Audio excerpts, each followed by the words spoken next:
What a wonderful song service. Thank you very much. You know, it's such an honor to be here. I have heard about the Camelback Church for literally decades, and I've always heard such great things, and there have been a pipeline of young people from this congregation to OC and other Christian colleges to the west and to the south and to the east, and it has made a difference. So I'm grateful to be here.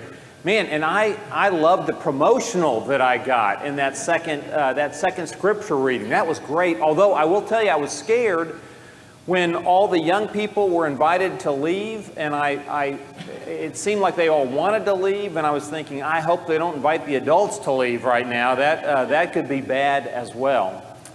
What a wonderful place this is. My wife, by the way, here is the team. Christine Meredith is a senior gifts officer at Oklahoma Christian, does lots and lots of great things. And to her left is my wife, Darla, who I can assure you does lots and lots of great things, including calming me down a lot. And that's pretty necessary. We love Tom and Glenna Trimble. They are such special friends of Oklahoma Christian and have made such a great impact in the kingdom. And it's so good to be with them here. Aaron Sales, one of our alums as well. Grateful that you're here, Aaron. We have parents of students who have been at Oklahoma Christian and graduated currently that are there. We have alums also here. It means a whole lot to all of our Christian colleges to have that kind of support and involvement. And man, got here early this morning and I took the tour down the hallway of Glory. Man, it is like, it is one of the best young people's areas in any church building that I have ever seen. I wanted to stop, pop some popcorn. I wanted to stop and eat in the cafe. I wanted to go online with the news broadcast there. I mean, that is really wonderful. I love how this congregation is reaching out to other ways that young people learn and engage and really connect. That is so important. It was great being in the youth class this morning. I really loved the comments that the young people were making. And by the way, I talked about some things that they had covered about 6 months ago. And so it was clearly merely a review course that I shared with them. It was really impressive to hear them talk about what they remembered and what they knew. You can be very proud of those young people. Okay, so guys, I'm nervous.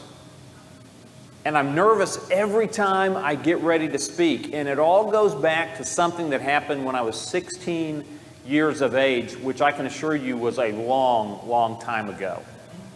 So here's what happened. I was 16.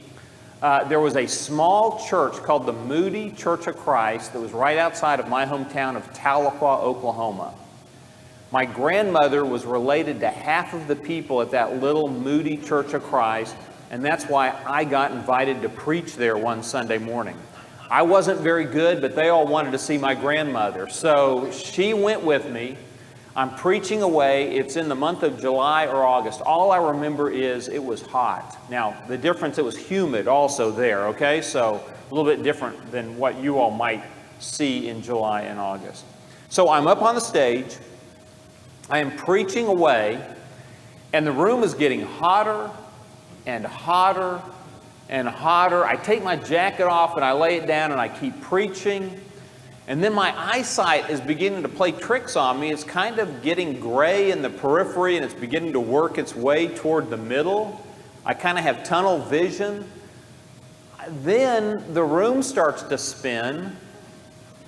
And the next thing I know, I am laying flat on my back on the stage at the Moody Church of Christ. I have passed out during my own sermon.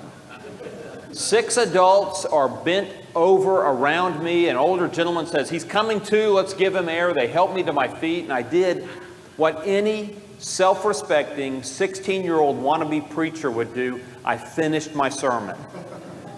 So after the sermon is over, my grandmother, Mama Deem, and I, we go back out to her car. We came in her red Chevy Citation. I'm driving. She's in the passenger seat. I got to tell you, my grandmother never, ever had a word of criticism for me. She was always building me up. If my sisters were here, they would even admit that I was the favorite of all time. So we're driving home, and she is looking out the passenger side window. And after a couple minutes, she turns back to me and she says, "Well," and I'm thinking, okay, here it comes. What in the world is she going to say? She says, "Well, you don't see that every Sunday morning now, do you?" So we get home, we get all rested. I go to church that night. One of my buddies comes up to me and says, "Hey, John, I heard you preached at the Moody Church of Christ this morning. How did it go?" I looked around to make sure Mama Dean was not within earshot, and I said, "It was unbelievable."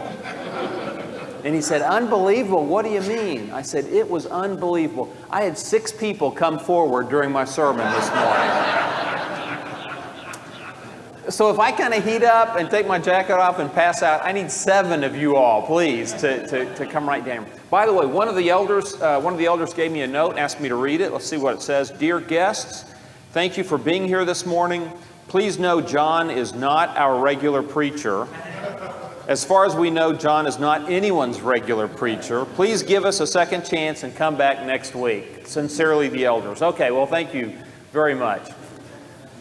Well, it's an honor to be here. I love quotes.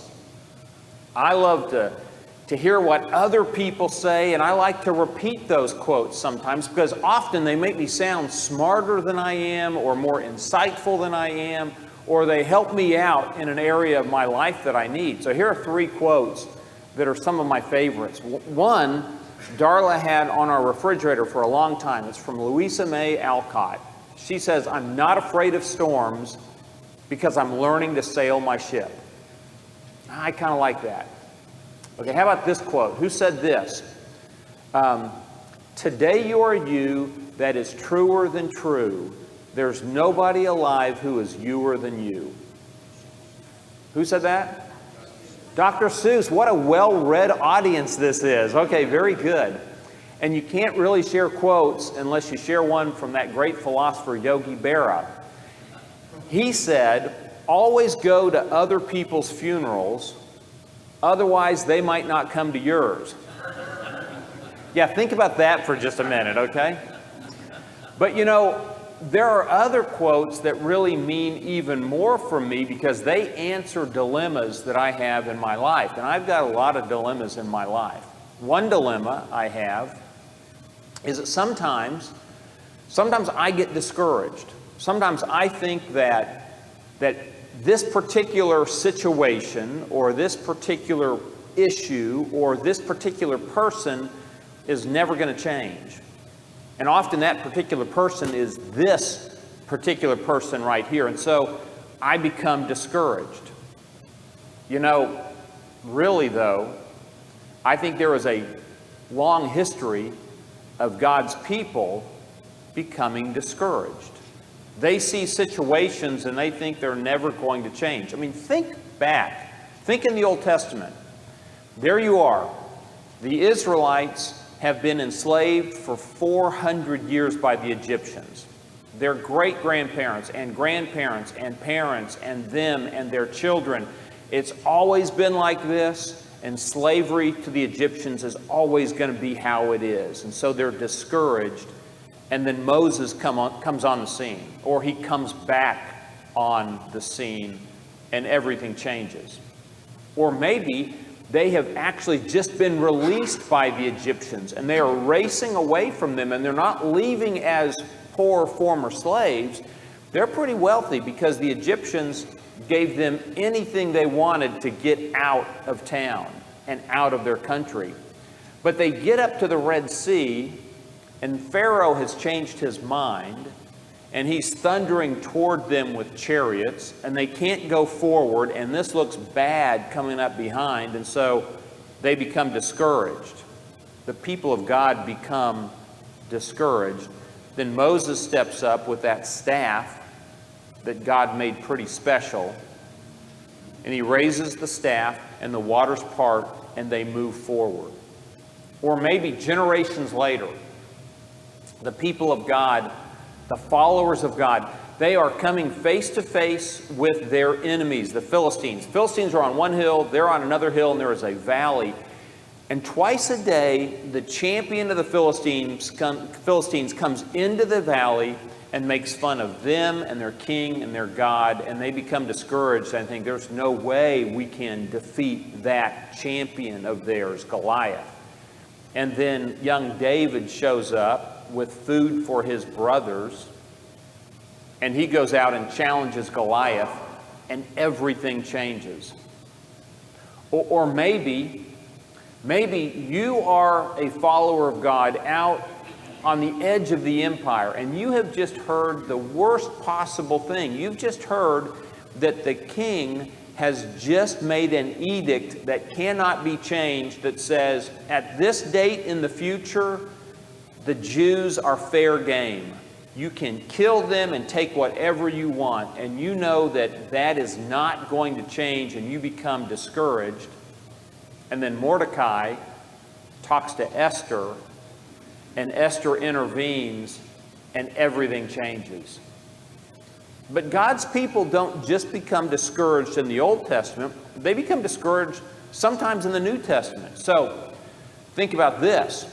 You're a new Christian. Man, you've got this community that you love and that loves you, and the first time you've got hope, and you are inspired by what God has done for you.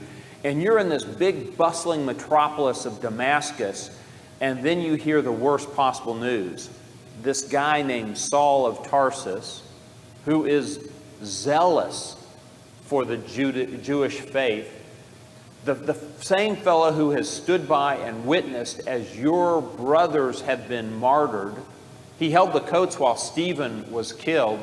You now hear that Saul is on his way toward Damascus, and he has letters that can put all of the Christians into jail and worse, and you become discouraged. And then Saul of Tarsus meets Jesus on the road to Damascus, and everything changes. So in Luke chapter 1, God sends Gabriel to meet with Mary. She is pledged to be married to Joseph. Gabriel comes up to Mary and says, "Greetings, you who are highly favored. The Lord is with you." Now, Mary is startled. In fact, she is greatly troubled by this. When you meet an angel and the angel talks to you, it's a pretty scary thing. I mean, Zechariah, earlier in this chapter, he was gripped with fear, the NIV says. And then, because he didn't believe the angel, he couldn't speak for a long time. So my view of angels has kind of been messed up by modern media. So one of my favorite movies of all time is It's a Wonderful Life. Every Christmas, I make my family, I pull them into a room, I lock the door, and I make them watch It's a Wonderful Life with me. Someday they're going to enjoy it. They haven't appreciated it yet, but they will. But in that movie, Clarence is supposedly an angel that's trying to earn his wings. And so he's kind of, he's not very impressive. But that is not who Gabriel is. So Mary's scared about this. But Gabriel goes on to say, don't worry, Mary. You found favor with God. And you are going to be with child. And you're going to give birth to a son. And his name is going to be Jesus. And he is going to be great. He is going to inherit the throne of his father David. And he's going to rule over the household of Jacob forever and ever. And Mary, her wits come back to her, and she says, how can this be? I'm a virgin. And Gabriel goes on to say that you're going to be overcome by the power of the Holy Spirit. The power of God is going to overshadow you, and that's why your son is going to be known as the Son of God. Gabriel says, even your relative, Elizabeth, in her old age, she's expecting, and she who is said to be barren, she is in her 6th month.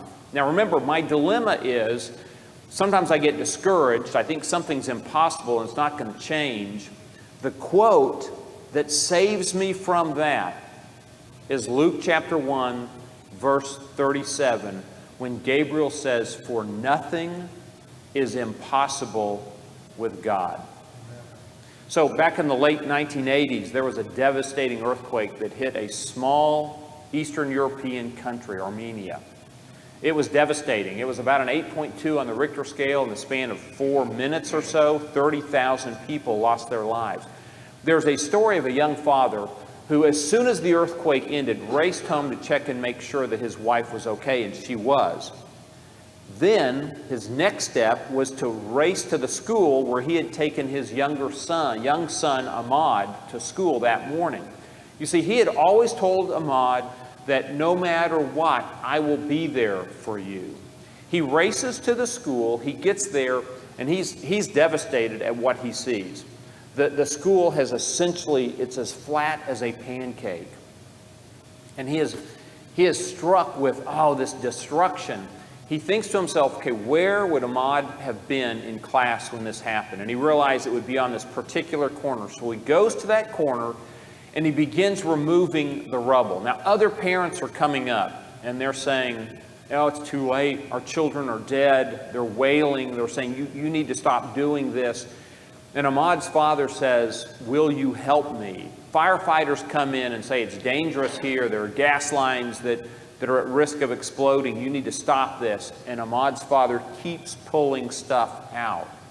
The police come and say, we're cordoning off this area. But again, Ahmad keeps working and says, will you help me? So he does this for 8 hours, for 16 hours, for 24 hours. In hour 38, he moves some rubble and he hears a noise. And he says, Ahmad, is that you?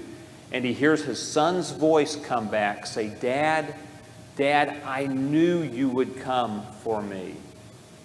Ahmad's father says, so son, what's it like down there? And his son says, well, 2 walls collapsed and it created this V. And Dad, there are 12 of my classmates that are here.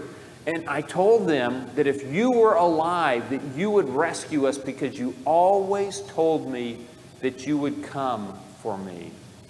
Brothers and sisters, when you think it's impossible and you get discouraged, we have a God who will come for us. For all things are possible with God. Okay, here's my second dilemma. Dilemma number 2.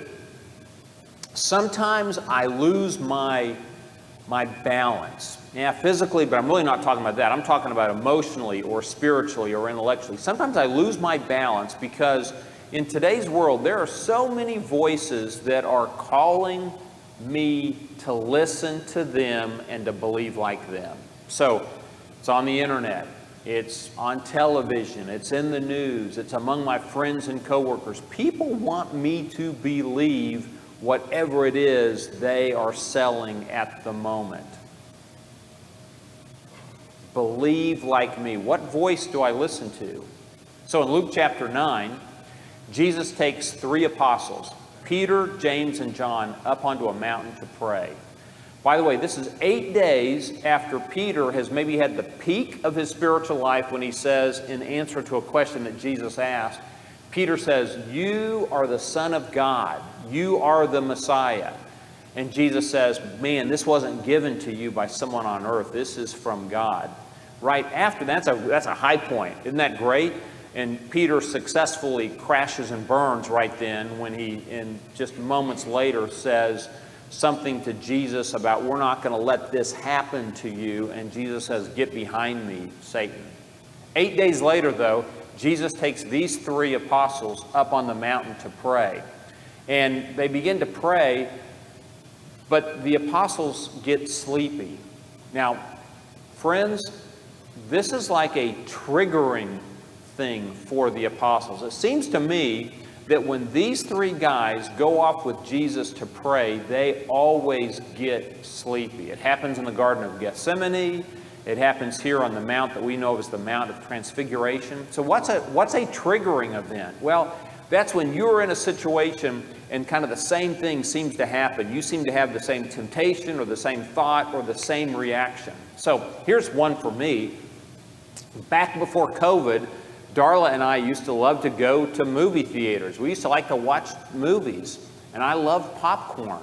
But I decided that I was going to be disciplined, and I was not going to eat popcorn. So we go, we buy our tickets, we walk into the theater, and wow, I'm I'm hit in the face with the wonderful smell of popcorn, which I'm convinced is what heaven is going to smell like when we get to heaven. And all of a sudden, this discipline that I had, that I said, no popcorn for me, I make my way up to the concession stand, and there's that young person there, and I tell myself, really what I was saying was, I didn't want a big popcorn, I didn't want butter on it. You know, a little popcorn is okay, so I say, I would like a small popcorn, and they ring me up, but before they bring it, they say, you know, sir, for 50 cents extra, you can get the 64-gallon size of popcorn. And I say, you know, you're right, that's what I want, and put all the butter in it you can. Okay, so that's my triggering event. Peter, James, and John, their triggering event, praying with Jesus, is to get sleepy. But they come to, and they see this amazing sight. You see, Jesus' face has changed, and his clothes are as white as the flash of lightning. And they see Moses and Elijah, they're talking to Jesus, and they're talking about Jesus' departure that's going to be coming up fairly soon in Jerusalem. And then Moses and Elijah disappear. And Peter comes to and he says, I've got an idea. And it's not a good idea, but he says, I've got an idea. Jesus, let's build 3 altars or 3 shelters for you. One for you, one for Moses, one for Elijah. And at that moment, a cloud comes in. Heavy fog comes in, and it surrounds the 3 disciples and Jesus. And they get scared, and they hear the voice of God. God says, this is my son whom I have chosen. Now remember my dilemma. My dilemma is I lose my balance because I don't know who to listen to. God says, this is my son whom I've chosen. Listen to him. So the phone call came in at midnight. I don't know about you. Anytime I get a late night phone call, it's not a good call. The mom heard the phone ring. She sat up in bed. She grabbed the phone. She's in a daze because she was in deep sleep. And the young girl on the other end said, Mom, I love you. I'm so sorry I ran away. Well, that gets the mom's attention, and she's thinking, okay, where am I, and what am I doing? And the young voice continues. She says, Mom, I'm so sorry I ran away, but I want to come home. I'm on my way home. I've been drinking, but I pulled my car over to the side, and I want you to know that I love you, and I'm coming home. Well, the dad wakes up, the husband wakes up and says, who is it? And the mom nods her head. So the dad races out of the room, picks up another cordless phone, comes back into the room, clicks it to listen in. And the girl says, Mom, did you just hang up on me? And the mom says, no, honey, I didn't hang up on you, but and the girl says, Mom, please, just listen. You always want to talk. Just listen to me. And she says, Mom, you know, I called a friend to come here and pick me up, but now that I'm talking to you, I think I can make it. Even though I've been drinking, I think I can drive home. And the mom says, no, stop. Do not start your car again. Stay right there. A minute or 2 later, there's a car that pulls up, and the girl says, Mom, there's my friend. Thank you for listening to me. I'll be home soon. The phone hangs up. The mom and the dad put their phones down. They stand up, and they walk out of their bedroom and down the hall to the closed door of their 16-year-old daughter's room. And they push open the door, and they step in, and they're standing next to each other with their arms around each other at the foot of their 16-year-old daughter's bed, who is in bed asleep. After a few seconds, the dad leans over to the mom and whispers and says, that girl who just called, do you think she will realize that she called the wrong number? And the mom says, maybe she didn't call the wrong number. At that moment, their daughter wakes up and sees them standing there, and their daughter's a little bit creeped out by this, okay? And she says, what are you all doing? And mom says, we're practicing. And the girl says, well, what are you practicing? And by the time she asks that question, she's already asleep again. And the mom says, we're practicing listening. Who do I listen to? God tells us to listen to the voice of Jesus. Okay, my third dilemma. And by the way, I've got a lot of dilemmas. Invite me back and we can go over 14, 15, and 16 if you'd like. This third dilemma is I like my stuff. I like the car I drive. I like the clothes I wear, although my daughter for a long time has said, Dad, you really shouldn't be so impressed with your clothes, okay? I like the house that I live in. I just like a lot of things. Sometimes, though, I realize that I don't own my possessions as much as sometimes my possessions own me.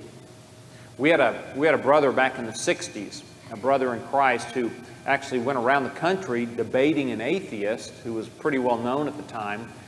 And one of the lines that our brother used to talk about was, the world tells us that we need to love our stuff and use people, but God tells me I need to love people and use my stuff.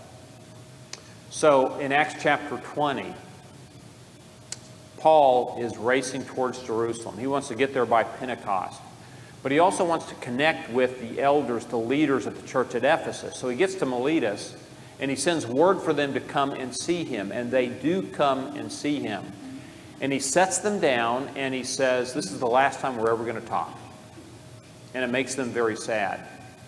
But Paul goes on to tell them things like, you know that from the very first day when I was with you, I preached what you needed to hear. I taught publicly, and I taught from house to house.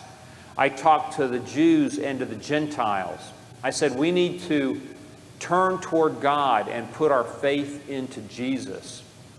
And I was persecuted heavily by the Jews. I told you that there would be wolves that would arise out of your own flocks, that would attack the flocks, and you needed to really be careful about that. And I talked to you about stuff. I talked to you about how important it is for us to work, and I never took anything from you. I didn't envy your silver or your gold or your clothing. Rather, with these hands, I worked really hard to take care of my needs and the needs of my companions as well. Because our Savior told us, Acts chapter 20, verse 35. And remember, my third dilemma is I like my stuff. Acts 20, verse 35. Paul talks about what Jesus said, it's more blessed to give than to receive. A few years ago on the OC campus, we had a giveaway. The giveaway was to thank all of our students who were living on campus. Traditionally, about 75 to 85% of our undergraduates live on campus. That allows us as a small school to have a lot of great things. A great cafeteria, a Chick-fil-A, a great coffee shop. It also is really good for our spiritual and community life. And so Judy Davis, who was in charge of housing on campus at that time, invited all the student residents to come under this area, the McGraw Pavilion, and she said, we're going to have a giveaway. You've got to be present to win, but I'm going to pull a name out of the hat, and that person's going to win a brand new iPad. So the students came. Judy's up front. Everybody's name is in here. She pulls out the name, and the name is Octavius. That sounds like a strange name. This was a young man from Rwanda. We have a number of young people that come to study at Oklahoma Christian from Rwanda. Well, interestingly enough, this Rwandan, Octavius, had actually just gone inside to the university center, so he was not present. But two of his buddies jumped up and raced into the student center to grab him and pull him back. So Judy sees what's happening, so she decides, okay, well, I'm going to pause here for a second. You've got to be present to win, but surely this young man is going to be back here and be present so he can win. Well, it goes for a couple of minutes, and she decides he's not coming, so she pulls another name out of the hat, and the name is Ryan. Ryan is there. He's in the back row. He's a kid that's from a town not too far away from OC. Ryan stands up toward the back and begins to make his way down the front. And as soon as he stands up, the door opens, and here comes Octavius. And the anxiety level of the audience goes from here to here. I mean, we're about to snatch defeat from the jaws of victory, right? We're about to do something really good and mess it up really, really bad. Ryan sees Octavius come out. So Ryan walks right up to the front. He is handed the iPad. He pivots without breaking stride. He walks over to Octavius and puts the iPad into Octavius's hands and says, "You will make better use of this than I could." That's the kind of young man that I want to be. That's a pretty great story. But the story actually gets better. You see, one of our co-workers there who witnessed that went to a conference the next week. And at this conference, there was a door prize. And the door prize was an iPad. And his name is Neil, was named. He won the iPad. He came back to campus, and he found Ryan, and he gave Ryan that iPad. It's more blessed to give than to receive. Man, I've got dilemmas in my life, and God's Word answers those dilemmas. Now, this lesson hasn't been one to tell someone how to become a Christian, but there's always the opportunity to put on Christ in baptism. If you have need for prayers, if you have need for encouragement, if you have any need, now's a really good time to let us know. If we can help you in any way, would you please come down to the front while we stand and while we sing?